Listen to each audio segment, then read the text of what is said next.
Part 2. School Days. When we were a couple of kids. Chapter 8. The Past. I wasn't always a monster. At least, I don't think I was. I can't remember a time, though, when I didn't feel like one. A child believes what their parents tell them. My parents told me I was a monster, a disappointment, a freak. I was born in 1899 to a young girl in Montana who had been seduced by a scoundrel. A good Catholic upbringing and a wealthy German father were the main reasons she felt obligated to keep me, but being born deformed didn't help to endear me to my family. My case wasn't bad as far as cleft lips go.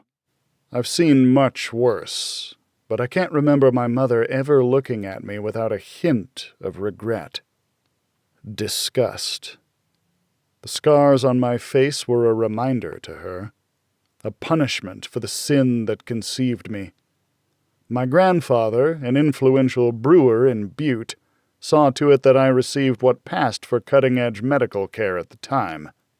He also saw to it that my father married my mother, whether either of them wanted to or not. My father, a drunkard and a petty criminal of Irish stock, was not the sort of man that Wilhelm Roth imagined for his daughter. But once I was on my way, grandfather would be damned if his precious Etta would give birth out of wedlock. So Harriet Etta Roth married Frank Shepard in the summer of '99. There may or may not have been shotguns involved. I couldn't say. My mother gave me her red hair, her love of reading, and her religion of perpetual guilt. My father gave me his gray eyes, his quick temper, and his name, Francis Shepard, with all the stains he'd left on it.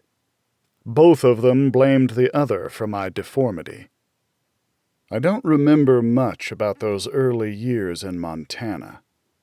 I remember my grandfather only as a presence, really. In my mind, he is a silhouette with a deep voice and a cartoonish mustache who smelled of beer and spoke broken English with a heavy accent. I know he kept things in order and kept food on our table when my father would disappear for weeks at a time.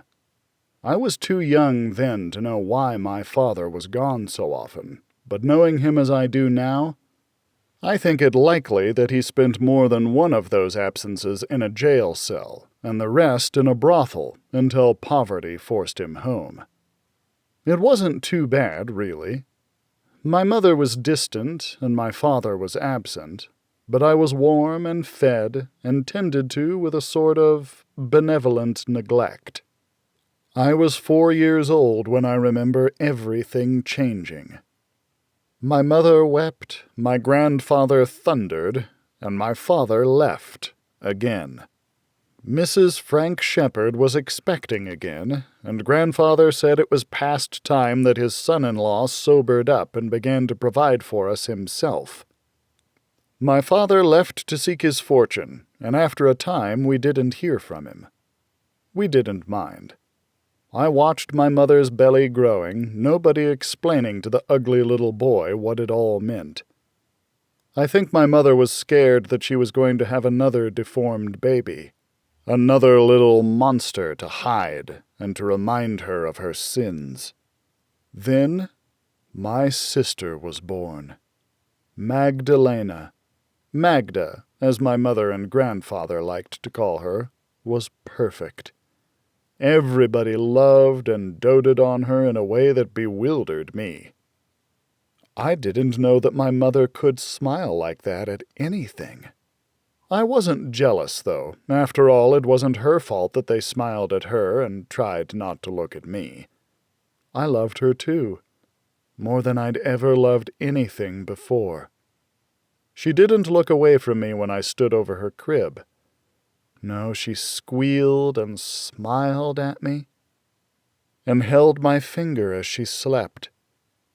She had my heart completely. Then, after almost a year, our father came back. He had found work on the coast and had come back to fetch his young family. I can't prove it, but in hindsight I think my grandfather must have promised him a handsome payoff if my father managed to sober up long enough to get a job and a home. I don't know why else he would have come back for us. We left my grandfather and the rest of my mother's family and traveled by train to the northwesternmost corner of Washington State, where the small towns of Whatcom and Fairhaven had only recently consolidated to form the city of Bellingham. It was there that our disreputable father had found work as a policeman, of all things. That didn't last long. Things were tolerable early on. Father was rough, but not cruel. Mother was distant, but hadn't abandoned us. As a 5 or 6-year-old boy, I taught myself to stay out from underfoot to avoid being shoved roughly out of the way. Our father would shout at our mother, and I saw him slap her a few times. Nothing all that unusual for the time, but he ignored Maggie and I if we didn't do anything to irritate him. Mother ignored me in any case.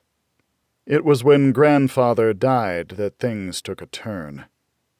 We'd been in Washington perhaps a year when we received the news. Mother was inconsolable. Nobody would tell me what had happened, only that my grandfather had died. Mother told me to pray, but I didn't know the right words. I knelt by my bedside, closed my eyes, and mostly just thought of grandfather. I don't think I cried. I honestly don't think I really understood what death meant yet. Grandfather was gone. So what? We'd been gone for a long time now. Mother cried a great deal. She didn't even stop when Father slapped her and shouted at her to stop. "Shut up! Do you think you're the first person whose father died?" Slap. Slap. "Stop it!" Slap. She only cried more loudly. That scared me, and it scared little Maggie, too. That was when I first learned to take care of my sister, seeing to it that she was fed and clean when Father would disappear again, for days at a time, and Mother wouldn't leave her bedroom. Finally, Mother went to the doctor and was given medicine. From that day forward, she was never without her medicine.